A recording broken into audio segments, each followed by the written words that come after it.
19세기 후반 1870년대 독일의 라이프치히라는 도시에서 이제 유학하는 미국 청년이 있었습니다.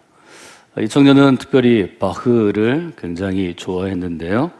음악의 도시 또 특별히 음악의 아버지로 불리우는 바흐가 영향력을 미친 땅에서 뮤지션으로 음악가로 이제 노래를 만들고 또 노래를 공연하는 예술가로 쓰임 받기 위해서 이제 공부하고 또 자신을 연마하는 그런 시간을 가졌습니다. 28살이 되었을 때 1874년에 미국으로 돌아오게 되었는데 돌아오는 그의 가방에는 유학 시절 동안에 이제 작사하고 작곡한 여러 곡들이 있었다고 합니다. 그 중에서 제일 본인이 볼 때 그 시대 가운데 함께 부를 수 있고 들려줄 수 있는 노래를 4곡을 골라서 이제 음악 전문 출판사를 찾아가게 되었습니다.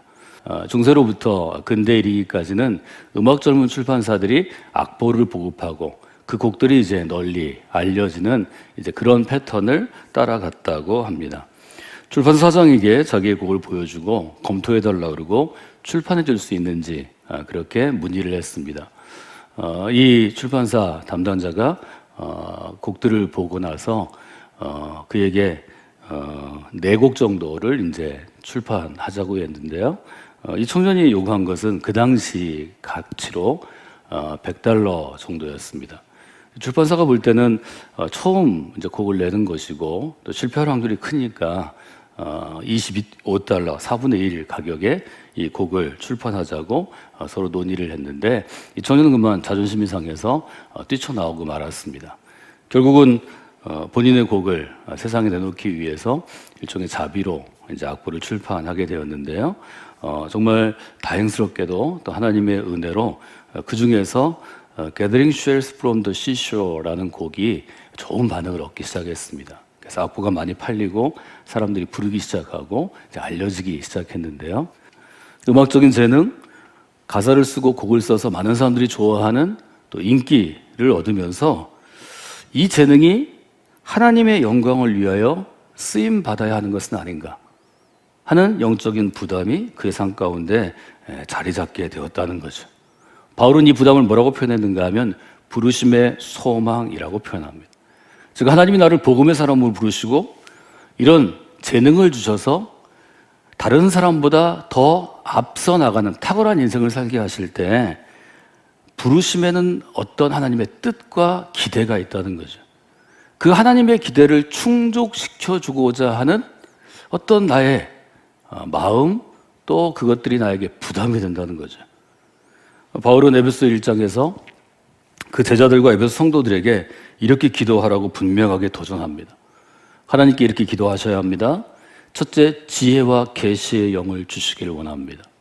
둘째, 마음의 눈을 밝혀주시기를 원합니다. 하나님이 지혜와 계시의 영을 주시고 마음의 눈을 밝혀주시면 눈에 보이는 것이 달라진다는 것입니다. 인생에 있어서 내가 목적과 목표로 하는 목표점이 달라진다는 것입니다. 내가 무엇을 성취해냈을 때 얻는 만족감과 포만감과 즐거움과 기쁨과 행복도 달라진다는 것입니다. 무엇이 보인다고 바울은 도전하나요? 첫째, 부르심의 소망이 무엇인지 보게 될 것입니다. 두 번째, 자녀로서 어떤 부모에게 유산을 상속받는 자녀의 신분이 되어서 유산으로 받는 기업은 상속 재산입니다. 기업의 영광의 풍성함을 보게 될 것입니다. 하나님의 자녀로 살아가기 때문에 하늘의 아버지께서 하나님의 자녀에게 주시는 능력이 얼마나 큰지 그 능력의 지극히 크심을 알게 될 것입니다. 저는 이 청년이 하나님이 나를 부르신 이유는 무엇일까 고민하는 이 고민이 부르심의 소망을 품고 하나님의 은혜 가운데로 나아갈 때 우리 모두가 고민해야 될 문제가 그에게 주어졌다고 그렇게 해석하게 되었습니다. 영적인 부담을 가지고 이 영적인 부담 속에서 내가 하나님에게 어떻게 쓰임받는 인생이 될까를 고민하면 하나님이 쓰임받을 곳을 알게 하는 공동체와 리더십을 보내주십니다. 이 청년의 경우에는 그 당시에 전 세계에 복음 전파하던 여러분이 잘 아시는 무디라는 복음 전도자였습니다. 높은 학력 수준이 없지만 우리가 무학이라고 부르죠. 말하자면 좋은 학교 나오지 못했지만 좋은 부모 밑에서 태어나지 못했지만 낮고 천한 자리에서 성장했던 무디가 전 세계에 복음을 전파하는 하나님의 도구로 쓰임 받게 된 것이 19세기 후반 시카고를 중심으로 한 미국 부흥운동의 일종의 한 중요한 큰 강이 되었습니다. 이 무디를 만났는데 무디가 짧은 시간이지만 이 형제에게 그렇게 얘기했다고 합니다. 형제의 노래는 너무 아름답습니다. 제가 형제 노래를 들을 때마다 마음이 움직입니다. 감동이 있습니다.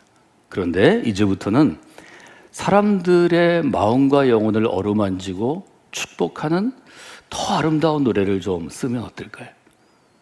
특별히 많은 사람들을 예수 그리스도께로 인도하는 노래를 써보시기를 제가 권합니다. 제가 형제를 위해 기도하겠습니다. 아마 우리가 이렇게 이야기하고 그 형제 손을 잡고 혹은 머리에 손을 얹고 저는 기도했으리라 그렇게 상상해 보았습니다. 무디와의 만남이, 무디와의 짧은 그 조언이 그의 삶을 바꿔놓았습니다. 저는 이것이 모든 그리스도인, 복음의 사람이 경험하는 인생의 터닝 포인트라고 정의해서 여러분에게 설명해 드리고 있습니다. 제가 지금 예를 든 이분은 윌리엄 톰슨이라는 분인데요. 1847년생이고 1909년에 하나님의 부르심을 받았습니다. 무디와의 만남 이후로 그는 하나님 중심의 삶을 살았다고 자신의 메모에서 기록합니다. 나는 집에 있든 호텔에 있든 가게에 있든 여행 중일 때든 하나님께서 시를 주시거나 시의 상이 떠오르거나 노래, 멜로디의 상이 떠오르면 놓치지 않고 그걸 썼다는 것입니다. 그가 이제 60 가까이 돼서 57이 되었을 때 1904년 그는 그가 만든 찬송가를 묶어서 출판하게 됩니다. 출판을 앞두고 정리하는 과정 가운데 그가 지나온 삶을 돌아보기 시작했습니다. 그는 스스로에게 질문했다고 합니다. 예수님은 나의 인생에 누구이신가? 예수님은 어떤 의미가 있으신가? 이번 한 주간 여러분이 이 질문을 붙잡고 씨름하시면 좋겠습니다. 예수님은 나에게 누구이신가? 윌리엄 톰슨은 그렇게 대답합니다. 예수님은 나에게 힘이 되십니다. 생명이셨습니다. 영어 가사로 보면 내 인생의 전부이셨습니다. 내 친구가 되셨습니다. 기쁨이 되셨습니다. 소망이십니다. 저는 신앙은 질문 앞에 서는 것이라고 지난주 설교의 서두에 말씀드렸습니다. 복음의 사람이 질문을 들고 그리스도의 십자가 앞에 서서 혹은 하나님의 보좌 앞에 서면 그때부터 하나님께서 응답하시기 시작합니다. 즉 대답해 주시기 시작합니다. 복음의 사람이 된 윌리엄 탐슨이 이 질문 앞에 서서 정직하게 질문했을 때 그는 계속 답을 쓰게 됐습니다. 제 인생 전부이십니다. 제 인생 그 자체이십니다. 저희 힘이십니다. 생명이십니다. 기쁨이십니다. 소망이십니다. 그리고 그것이 아름다운 가사와 또 찬양이 돼서 지금 찬송가 안에 우리가 지금 부르는 찬송가 안에 이분이 활동하신 지 100년이 훨씬 지나갔지만 여전히 있습니다. 예수는 나의 힘이요 나의 생명이시니 예수님이 떠나가면 죄 중에 빠지게 될 것입니다. 눈물이 앞을 가리고 내 마음에 근심이 쌓여도 위로하고 힘을 주실 분은 예수님이십니다. 신앙생활을 하는데 교회에 정기적으로 계속해서 출석하는데 혹은 권사요, 장로요, 집사요 아니면 목회자라든지 사모라든지 아니면 목회자의 자녀라는 자기의 포지션을 갖고 있는데 눈물이 앞을 가리고 근심이 쌓이는데 예수님의 위로를 받지 못한다면 얼마나 불쌍한 인생입니까? 예수님이 주는 힘을 받지 못하면 어떻게 그 인생이 제대로 된 인생입니까? 여러분 그런 불쌍한 사람이 되지 마십시오. 여러분은 그런 의미 없는 가치 없는 인생을 살지 마십시오. 오랜 시간을 교회 다녔는데 내 아버지가 목사고 내 동생이 장로고 내 가까운 사람이 권사고 교회를 몇 개씩 세운 사람이 내 주변에 있는데 그것은 여러분에게 위로가 되지 않습니다. 예수 그리스도께서 여러분에게 위로가 돼야 합니다. 힘이 돼야 합니다. 코로나 팬데믹으로 너무 어렵고 힘들다고 다 얘기합니다. 왜 안 어렵겠어요? 우리가 전쟁 때 빼고는 가장 오래 지금 전 국가적으로 통제를 받고 있잖아요. 집 밖에 나오지도 못하죠. 추석 때 세 사람 너무 만나지도 말라 그러죠. 밥을 먹지도 못하죠. 전쟁과 똑같은 상황입니다.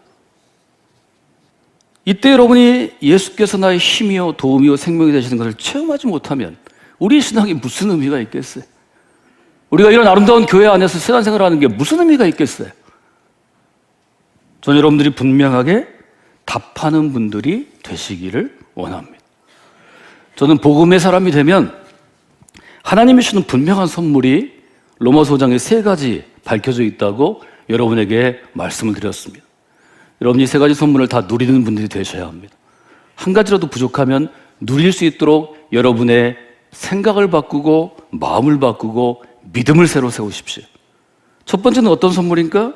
하나님께 나아갈 때 하나님과 화평을 누리는 선물입니다. 두 번째는 어떤 선물이었나요? 하나님의 은혜에 들어가는 선물입니다. 오늘 우리가 살펴볼 3번째 선물은 어떤 것인가요? 하나님의 영광을 바라고 즐거워하는 선물입니다. 이 3가지 모두가 너무 중요합니다. 이 찬송을 제가 여러 번 이번 주간에 읽고 부르고 듣고 하면서 이 3가지 선물이 윌리엄 탐슨이라는 한 뮤지션의 삶 가운데 잘 들어가 있구나 하는 것을 보게 되었습니다. 저는 오늘 이렇게 질문하려고 합니다. 무엇이 나의 즐거움입니까? 무엇이 내 인생의 즐거움입니까? 무엇이 성광교회 우리의 즐거움입니까? 우리 모두는 복음의 사람으로 부르심을 받았고 복음의 사람으로 살기 위해서 이 자리에 모였습니다. 복음의 사람으로 살아가는 우리에게 과연 무엇이 즐거워야 합니까? 윌리엄 톰슨이라는 이 뮤지션에게는 새로운 곡을 썼을 때 큰 즐거움이 있었을 것입니다. 그는 예술가니까요. 아티스트니까요. 이 곡을 발표하게 됐을 때 그는 밤잠을 이루지 못했을 것입니다. 악보를 출판했는데 악보가 많이 팔려나가고 사람들이 이 노래를 부르고 이 노래를 사람들이 모인 곳에서 공연하게 되었을 때 그는 너무 기뻤을 것입니다. 결국 자신이 유명한 사람이 되고 영향력 있는 예술가가 되고 어디에 가든지 사람들이 사인을 요청하고 사진 찍기를 원하고 높은 자리에 앉혀줬을 때 그에게는 큰 기쁨이 있었을 것입니다. 그러나 그가 영적인 부담감을 가지고 하나님의 영광을 드러내는데 나타내는데 내가 좀 쓰임받기를 원하고 결단하고 무릎 꿇었을 때 그의 즐거움이 바뀌었을 것입니다. 자신의 노래를 통해서 많은 사람들이 하나님을 알게 될 때 그는 즐거웠을 것입니다. 자신의 노래를 통해서 어떤 사람이 예수님의 도움을 입고 믿음의 사람이 되었을 때 그때 그는 큰 하늘의 즐거움을 체험했을 것입니다. 믿음은 세상이 줄 수 있는 즐거움과는 다른 차원의 즐거움을 준다고 성서는 우리에게 도전합니다. 이걸 좀 체험하며 살아야 되지 않을까요? 이걸 좀 맛보는 인생이 되어야 되지 않을까요? 왜 우리가 이렇게 강력한 능력이 지극히 크신 복음의 사람으로 살면서 복음의 사람들이 형성하는 복음의 공동체를 이루면서 여전히 땅에 머리를 쳐박고 살아가는 사람들과 똑같은 것에 기쁨을 누려야 하나요? 어디에 문제가 있는 걸까요? 여러분, 이것은 큰 문제입니다. 하나님께서 높임을 받으실 때 여러분 기쁘신가요? 하나님께서 찬송을 받으실 때 여러분 큰 기쁨이 있나요? 사람들이 동일한 마음으로 모여서 그리스도에 대한 믿음을 맹세하고 십자가를 지겠다고 고백할 때 여러분 가장 큰 기쁨이 있나요?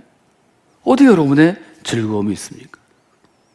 복음의 사람이 되기 전이라면 내가 원하는 것을 이루었을 때 기쁠 것입니다. 내가 높임을 받을 때 기쁨이 있었을 것입니다. 내가 욕심되는 무엇을 소유하거나 그 욕심을 채울 때 즐거움이 있었을 것입니다.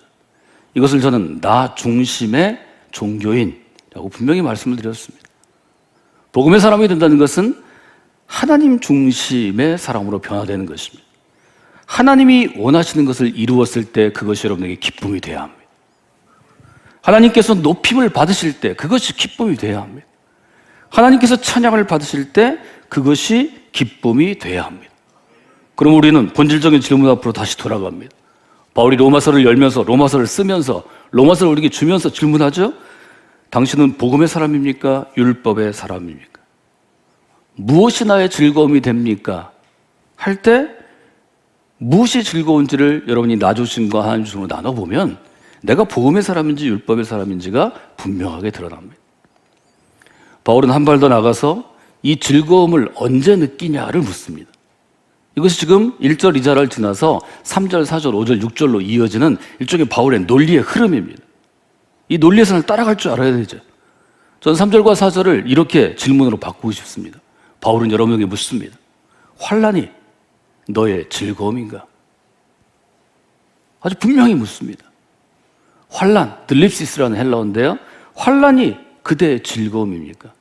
환난을 좀 더 풀이해서 하자면 그리스도 때문에 당하는 어려움, 고통, 핍박, 압박, 배고픔, 가난, 궁핍, 이것이 당신에게 즐거움이 되냐고 묻는 것입니다. 여러분께 즐거움이 되나요? 3절은 이렇게 이어집니다. 이뿐 아니라 우리가 환난 중에도 즐거워하나니.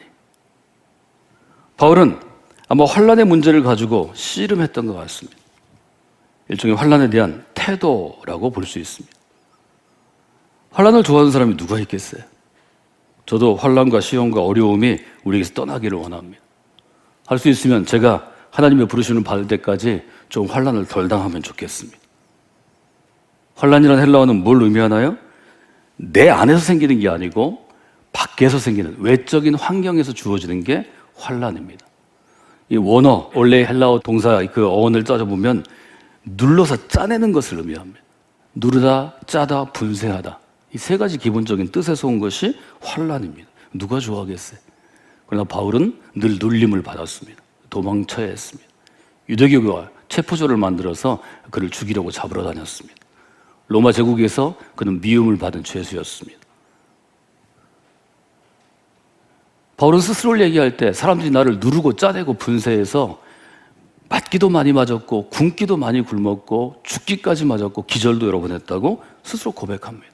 바울이 질문하지 않았겠어요? 하나님, 제가 복음의 사람으로 목숨을 내놓고 생명을 내놓고 복음 전도자의 삶을 살아가는데 제가 왜 이렇게 맞아야 되나요? 도망가야 되나요? 밥을 굶어야 되나요? 찬 데서 자느라고 제가 감기 몸살에 시달려야 되나요? 왜 제 병은 낫지 않는 걸까요? 바울의 병을 두 가지로 얘기합니다. 하나는 눈에서 늘 진물이 나왔습니다. 사람들이 별로 좋아하지 않았습니다. 깔끔하지 않으니까요. 바울에게는 일종의 발작 같은 것이 있었습니다.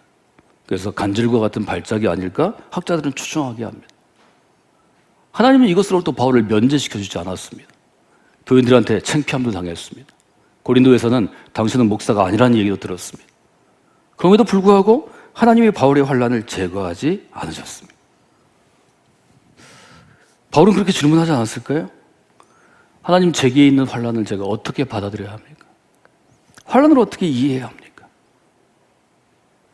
한국교회는 특별히 이 환난에 대한 태도에 대해서 미신적인 태도를 많이 갖고 있습니다. 즉 성서적이지 않은 태도를 갖고 있습니다. 내가 원하는 대로 되고 내가 평안하면 하나님의 사랑을 받고 복받았다고 생각합니다. 정말 그럴까요? 내가 원치 않는 일이 생기고 내가 원하는 평안이 없어가지고 다른 사람이 볼 때 힘들겠다 이렇게 하면 하나님 나를 미워서 나를 버렸다고 생각할 수 있습니다. 혹은 죄를 받았다, 벌을 받았다고 생각할 수 있습니다. 정말 그럴까요? 바울이 하나님이 떠나서 하나님의 사랑이 없어서 하나님이 복 주시지 않아서 이 환난을 면제받지 못했을까요? 우리가 들고 있는 로마서로부터 시작해서 바울의 서신들은 바울 사도와 그 시대를 살아간 그리스도인들이 환난을 어떻게 이해했는지를 잘 보여줍니다. 오늘의 본문을 통해서 바울은 답합니다. 환난은 아버지 되신 하나님께서 자녀에게 주시는 귀한 선물입니다. 좀 더 짧게 요약하면 환난은 선물입니다. 이 세 번째 복입니다.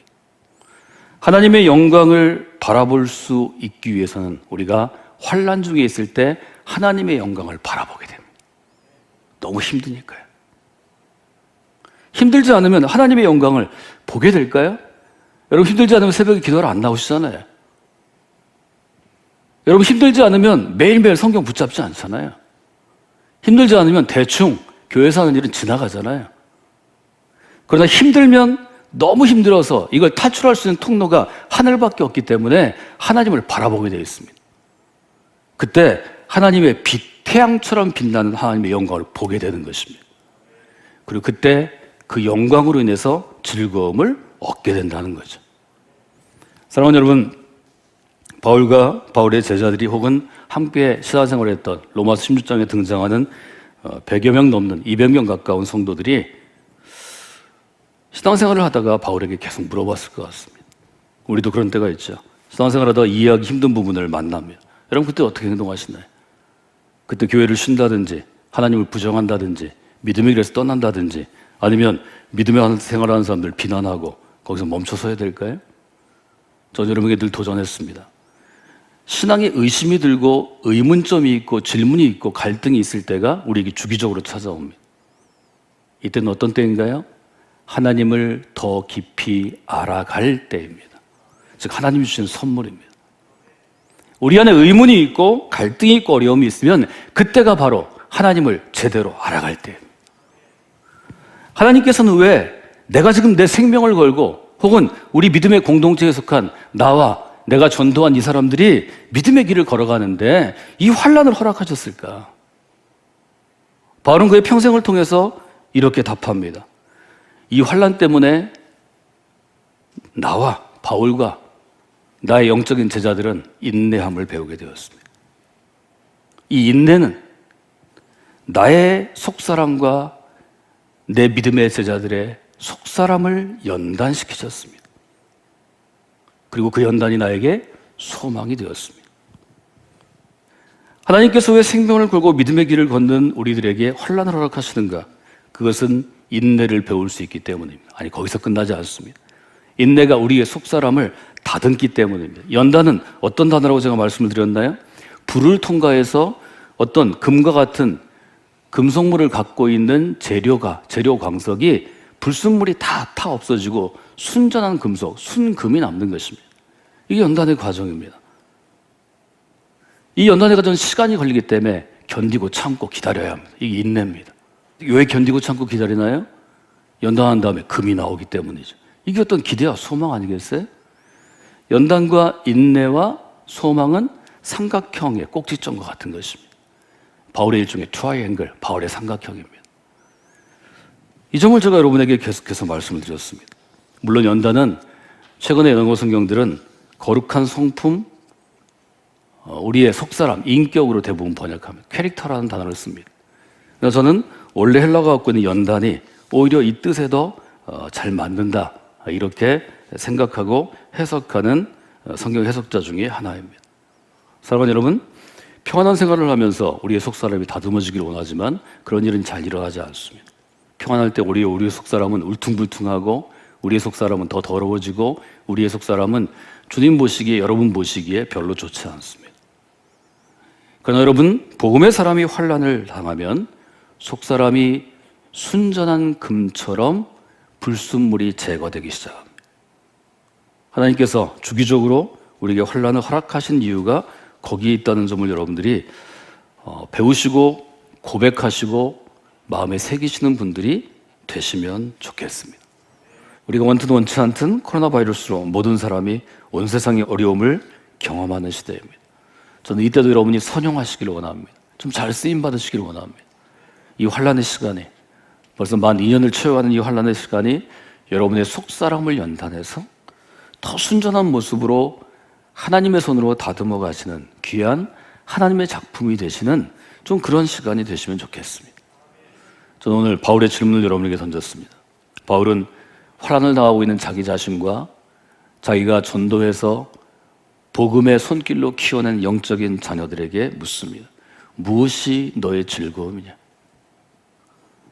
이 어려운 환난 중에 인내하며 나의 속사람을 연단하는 일이 나의 즐거움이라고 고백할 수 있는 좀 더 성숙한 그런 복음의 사람들이 여러분 모두가 되셨으면 좋겠습니다.